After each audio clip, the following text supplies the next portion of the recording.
Hey guys, what's going on? Hope you're well. So take some time today to talk a little bit about ab training.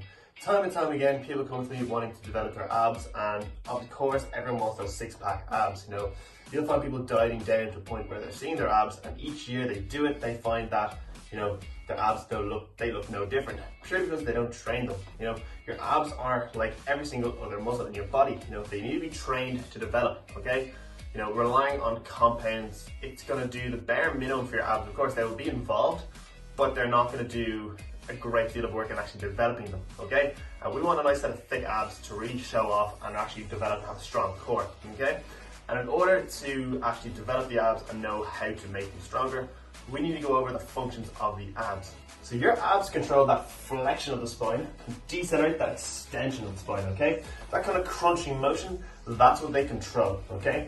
In order to develop our abs in any way, shape or form, we need to be doing any kind of movement under load that does that, okay? A very popular exercise to train the abs is a plank, okay? And a plank is not going to do very much, okay? It's essentially like holding a dumbbell like that for about 30 seconds, 4 times, Yes, I'm going to feel it in my bicep, but is it going to develop it? No.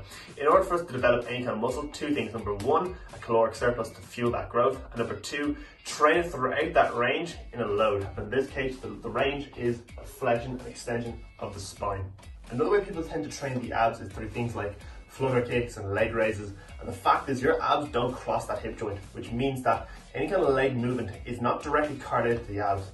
Of course, if you're lying on your back and you lift your legs up, that's going to create a big lever to kind of hold the abs steady. But lifting your legs does not directly target your abs. So if you're hanging off a pull-up bar and you're lifting your legs up and down, again, you'll feel it in your abs because they're holding isometrically to hold you in place, but your legs are doing all the work. So your hip flexors are the ones really being targeted, okay? It's essentially holding that plank position, but moving something else, The equivalent of that, for example, is, doing a shoulder press and lifting my leg off to the side, It's gonna make it a lot tougher for my shoulder because, of course, I need to stabilize that muscle. But moving my leg is not going to directly affect my shoulder progress, if that makes sense.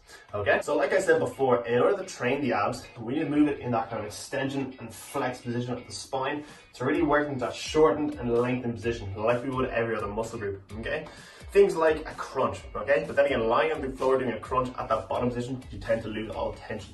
So coming up, I'm going to show you a clip of me doing some cable crunches. It's a great way of loading the abs throughout the whole range, okay? And again, working it into that flexion and extension.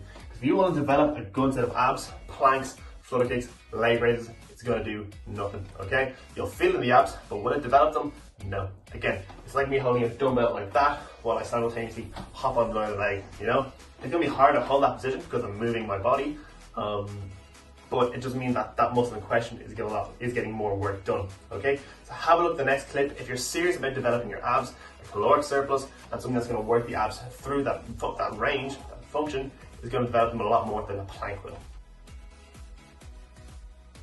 So here's me performing a cable crunch, okay?